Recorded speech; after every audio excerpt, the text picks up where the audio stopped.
All right, good morning. I'd like to ask everyone to go ahead and take a knee. No, good morning. Welcome to church. Glad that everyone is able to come back and worship with us. This morning we're going to continue in the Gospel of John. But before we do that, I want to sing a song together, and then we'll get into the lesson. When the music fades, all is stripped away, and I simply come, longing just to bring something that's of worth that will bless your heart. I'll bring you more than a song, for a song in itself is not what you have required. You search much deeper within, though the way things appear, you're looking into my heart. I'm coming back to the heart of worship, and it's all about you, Jesus. I'm sorry, Lord, for the thing I've made it, when it's all about you, Jesus. King of endless worth, no one could express how much you deserve. Though I'm weak and poor, all I have is yours, every single breath. I'll bring you more than a song, for a song in itself is not what you have required. You search much deeper within, though the way things appear, you're looking into my heart. I'm coming back to the heart of worship, and it's all about you, Jesus. I'm sorry, Lord, for the thing I've made it, when it's all about you, Jesus. I'm coming back to the heart of worship, and it's all about you, Jesus. I'm sorry, Lord, for the thing I've made it, when it's all about you, Jesus. Church said? Amen. I like that song because it reminds me of what our Christian walk is all about. You know, it's easy for us to make our walk about a lot of things. But in the end, our walk is really about following in the steps of Jesus. Perry led that. I know it's an old song. I don't remember when I didn't know that song. How'd the song go? Following in the steps of Jesus, wherever we go. Footsteps of Jesus. That's what it was called. Footsteps of Jesus. It's easy to make our life about a lot of other things, other than living the life that Jesus has called us to. And so this morning we're going to go through John chapter 13. We're just going to go verse by verse. There he is. We're going to go verse by verse and go through chapter 13 and take a look at what Jesus has to say, because a lot has happened in the Gospel of John leading up to chapter 13. A lot of action, a lot of controversy, a lot of miracles. We didn't see all of them, but Jesus has done his 7 signs by now. By chapter 13, this is nearing the end of Jesus' public ministry. In fact, it is the end of his public ministry and what people might refer to as his private ministry, where he's just with his disciples from here on out. So we want to look at chapter 13 together. It says, now before the feast of the Passover. Just a quick note, the feast of the Passover, most of us probably know what the Passover was, but lots and lots and lots of people would travel from all over the surrounding area. Hundreds of thousands of people would travel from all over the place to come into Jerusalem and celebrate the Passover together. And this is where Jesus is with his disciples. The feast has arrived. And it says, when Jesus knew that his hour had come to depart out of this world to the Father, having loved his own who were in the world, he loved them to the end. Some translations might say he loved them to the fullest. So he's either going to show them the full extent of his love, or he's going to show them that he loved them to the very end of his life. He loved them. And throughout the Gospel of John, Jesus had often said, my hour has not come, my hour has not come. And even his brothers were like, Jesus, why don't you come to this other festival with us? He says, my hour hasn't come. And then a few days later, he goes. But Jesus here, he knows his hour has come. It is time. And he's going to show his disciples how much he loves them. So it says, during supper, when the devil had already put into the heart of Judas Iscariot, Simon's son, to betray him, Jesus, knowing that the Father had given all things into his hands, and that he had come from God and was going back to God, rose from supper. He laid aside his outer garments, and taking a towel, tied it around his waist. Now, I want to explain something real quick.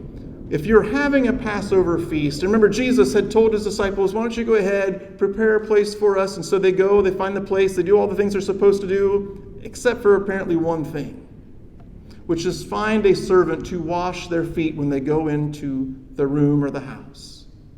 That was what they were supposed to do. And not just any servant or any slave. Rabbinic tradition said that even a Jewish slave would not wash their feet, that job was too low for a Jewish slave, and so they would find a Gentile slave to wash their feet. What Jesus is about to do is probably the lowest act anyone could do, and Jesus is about to do it. And his disciples are sitting there, and they're all happy with their dirty feet, laying around the table, because that's what they would do. Remember, a couple months ago, I laid down on my side and kind of showed you what the reclining would look like. I would do it again, but I'm afraid I might not be able to get back up. They're all reclining around the table, and Jesus is looking at all their dirty feet. And everyone else is seeing all their dirty feet. But no one's doing anything about it. And so Jesus gets up, and they see Jesus start to take off his nice clothes, his clean clothes, and begins to prepare himself to be a servant. And he ties a towel around his waist, and his disciples have to be thinking, oh no. We forgot to get a servant to do this for us. We forgot. Then he poured water into a basin and began to wash the disciples' feet and to wipe them with the towel that was wrapped around him. He came to Simon Peter, who said to him, Lord, do you wash my feet? So he's going around, he's apparently washed some other people's feet, and no one has said anything. Maybe they're just all embarrassed that they forgot, or maybe they're ashamed that they didn't step and do it, and now Jesus, their master and their Lord, he's the one washing their feet. But of course, Simon Peter, he's always the one that talks out, right? He's always the one that has something to say. So he asks this question, are you planning to wash my feet? Jesus answered him, what I am doing, you do not understand now, but afterward you will understand. And Jesus is referring to his death and his resurrection. Jesus is tying a string between what he is doing now with the washing of feet and what he will do on the cross, because they are both shameful tasks, not fit for a Lord and not fit for a master, and yet he is doing them. He says, what I'm doing now, you don't understand now. But one day you'll understand. One day you will get it. Peter said to him, you shall never wash my feet. It sounds familiar. I will never deny you, Jesus. You will never wash my feet. Peter is always quick to change his tune. Jesus answered him, if I do not wash you, you have no share with me. Don't wash my feet, then wash everything, right? How quickly you've changed your tune, Peter.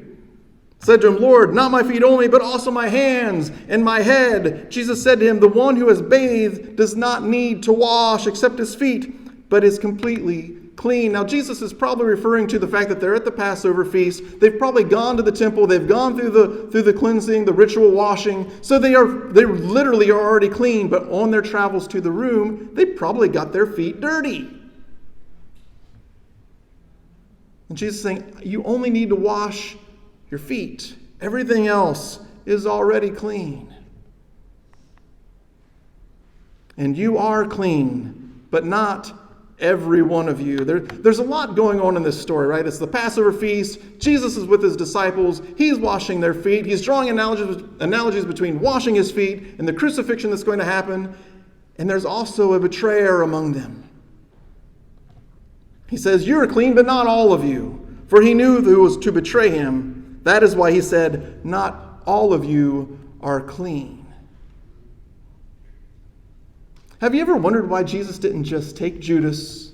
Because he'd already said earlier that Satan had already put, or the devil had already put in Judas's mind what he was about to do. You ever wonder why Jesus didn't say, Judas, just get out of here.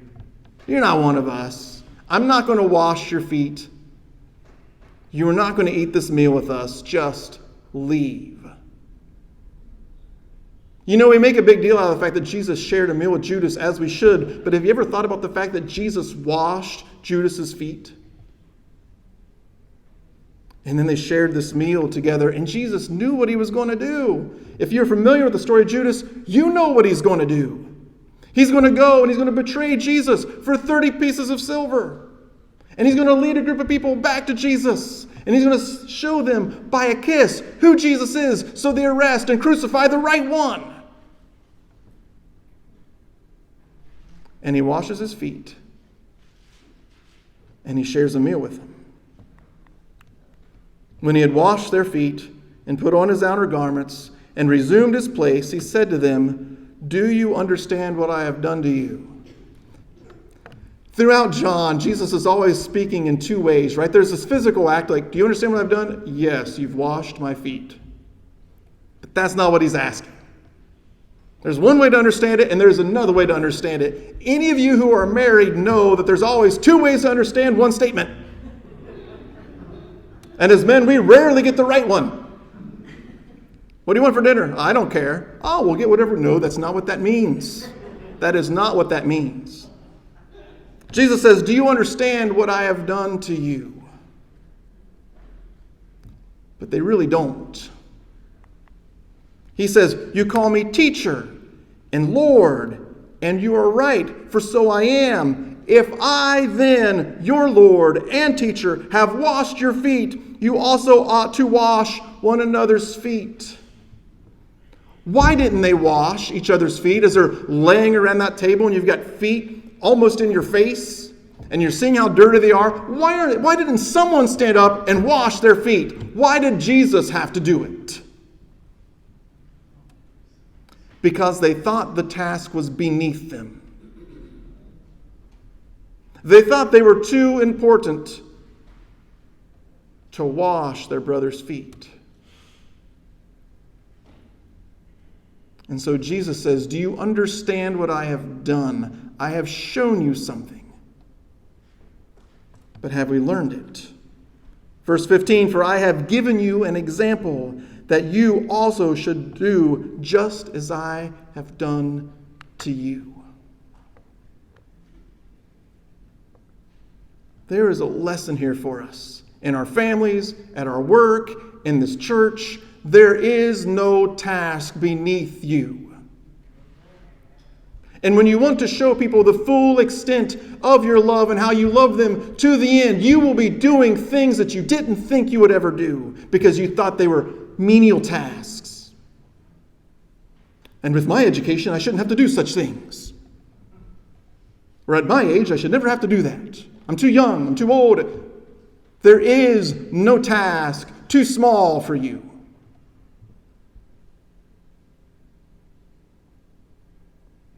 And you cannot walk into church and say, that's not my job. It is your job. If you noticed it, it's your job. Because there is no task. The problem with the church is we'll all sit around and look at each other's dirty feet, and we won't step up and do what needs to be done to clean them.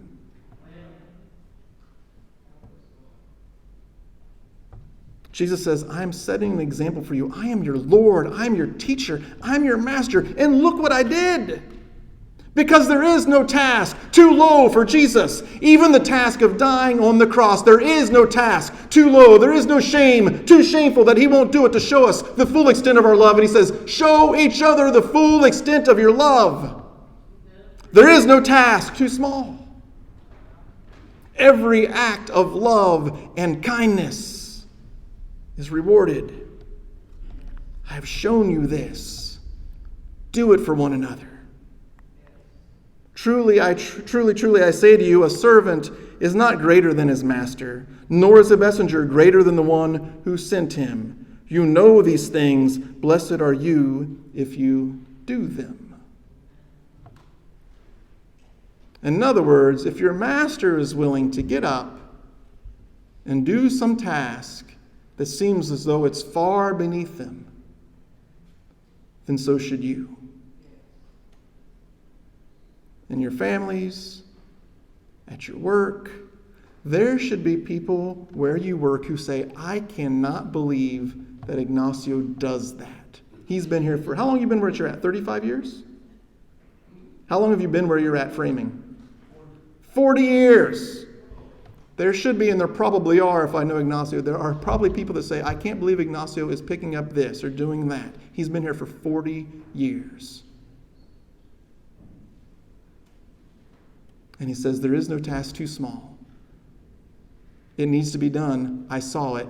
I did it. The same should be said of us in our church. There is no task too small. I can't look around and say, no, somebody should do that. And I know preachers say this all the time. If you have the idea, it's your idea, you do it. It's not a way of trying to blame you for not doing something. It's a way of saying, we're all in this together. Sometimes you see things that need to be done that other people just simply do not see. There is no task too small for you. It says, I'm not speaking of all of you.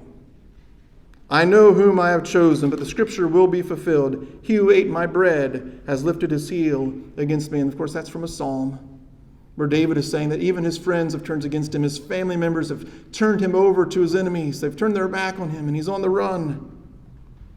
He says, can you believe it? Even my closest friends and family have turned on me. There's a lot going on in this story, this simple story of Jesus washing his disciples' feet. He says, I'm telling you this now before it takes place, that when it does take place, you may believe that I am he. All the disciples were there to experience the washing of the feet. Almost none of them were there to see the crucifixion. You ever thought about that? The most important, most pivotal thing that Jesus ever did, most of his disciples didn't see it. Why? Because they were on the run. Judas did what Judas was going to do. Judas had dipped bread with Jesus and turned on Jesus and betrayed him. And Jesus says, I'm telling you this now so that when it happens, it won't blindside you and cause you to lose faith. I'm telling you this to you now so that you will believe. But most of them go on the run. Truly, truly, I say to you, whoever receives the one I send receives me, and whoever receives me receives the one who sent me. It's the opposite way of saying the one who's rejecting me isn't just rejecting me. He's rejecting the one who sent me.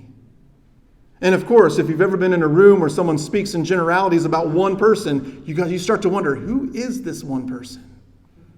Right? If I came up here and I said, one of you lied to me to my face, I would guess about 20% of you would think, was it me?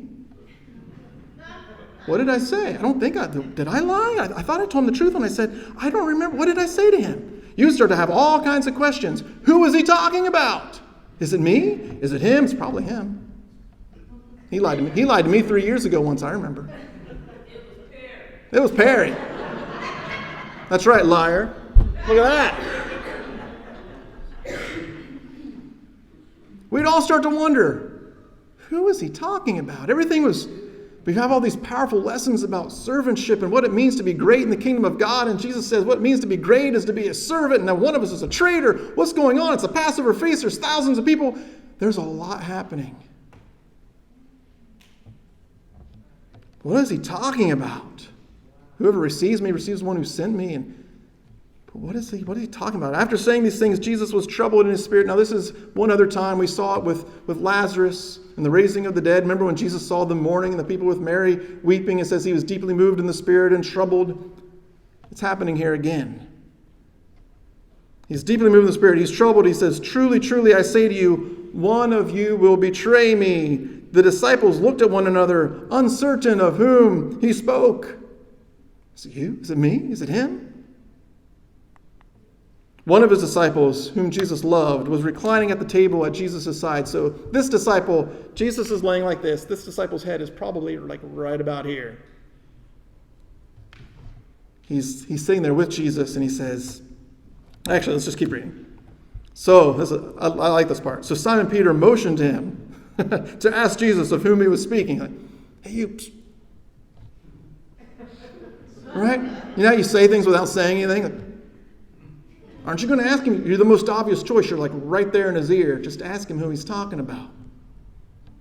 Of course, you know Simon Peter's probably thinking, not me. Never me. This time Peter was right.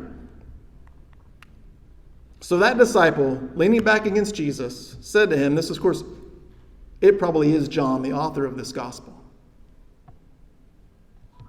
Leaned back and asked him, Lord, who is it? Now we have to picture them whispering, because apparently no one else heard this conversation, as we'll soon see.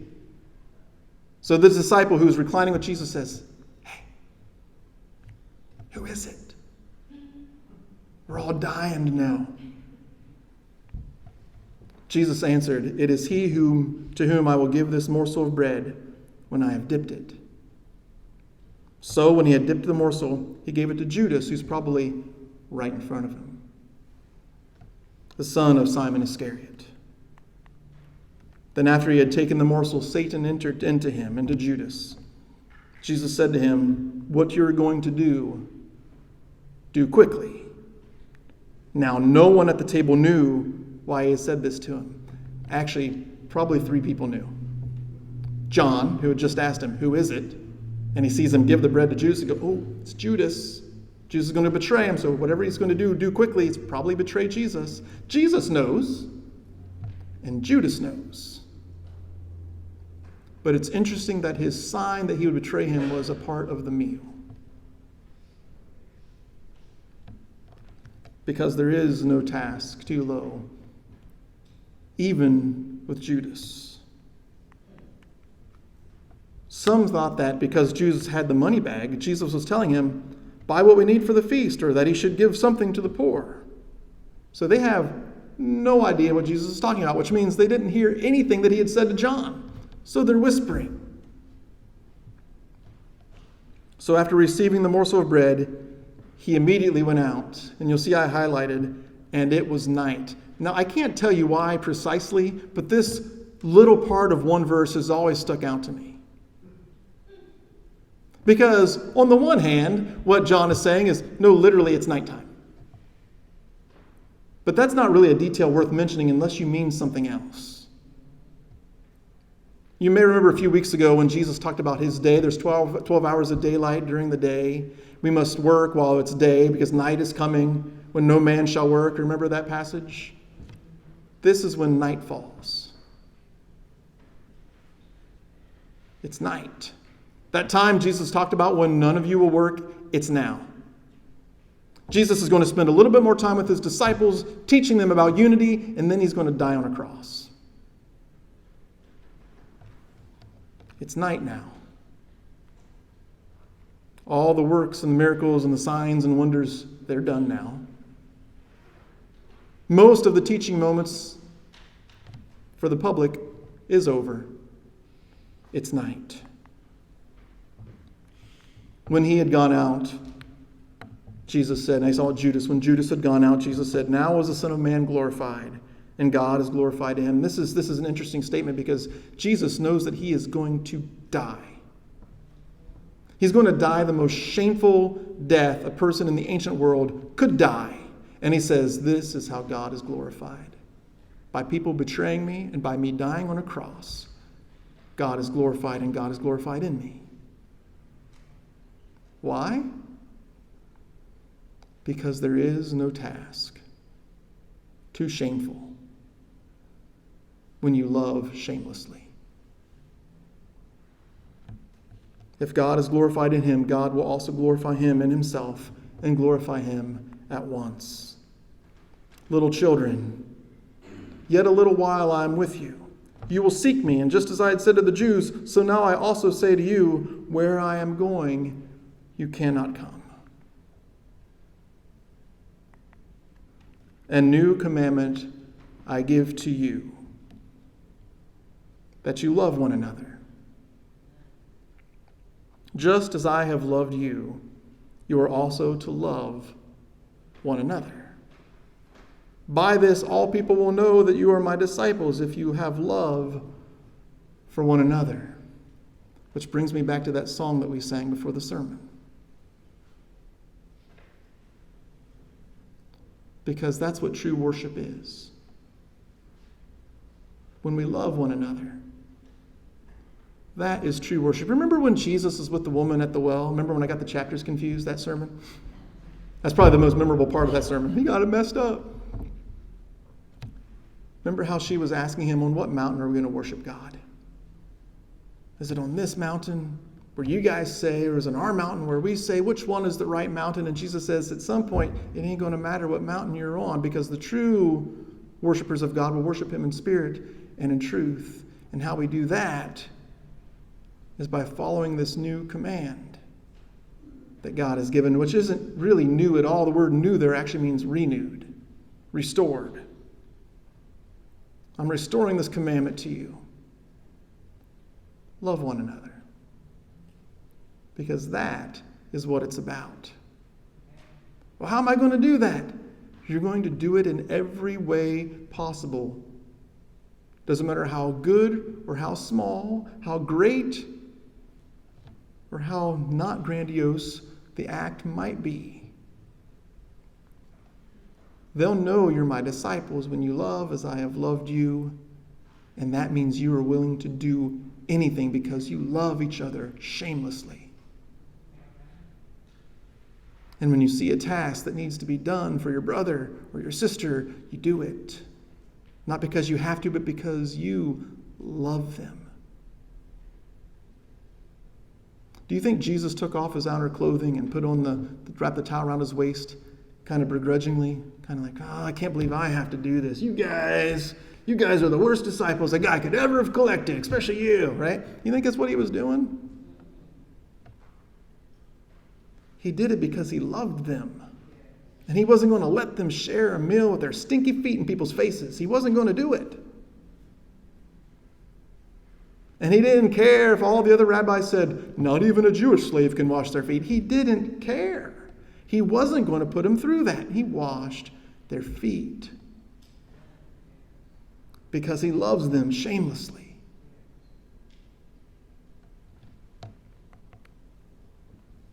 Which path will the church choose? See, because we've got two paths. We've got the path of Judas and we have the path of Jesus. The path of Judas is full of greed and basically selfishness. We find out in other Gospels, and even in the Gospel of John, Judas is basically skimming off the funds. There was a point where Mary had come, I think it's in chapter 12, where she came and she washed Jesus' feet with her hair or with her tears, and she takes the alabaster and she pours it on his feet, and Judas gets all upset. He says, we could have given that money to the poor. Remember? And we find out that's really not what his plan was at all. I give some of it to the poor, but some of it's for me. It's hard work being a treasurer. It's a lot of work. I should be paid for this. I'm going to pay myself and not tell anyone. So you have this path of Judas, this path of selfishness, this path of greed, this path of secrecy. where you're always trying to hide your intentions, but you cannot hide your intentions from Jesus. You can hide from me all day long. You won't even have to try, and I probably won't notice. But you can't hide it from Jesus. Or you can choose the path of Jesus, which says, love one another deeply and from the heart. Serve one another. Do whatever it is that has to be done to show each other that you truly love one another. And then everyone around you is going to know that they are a disciple of God. Why is Ignacio doing all those menial tasks? Because he is a disciple of God, and it needs to be done, and he's doing it. Why does my spouse put up with me? Because they're a child of God and they're loving you.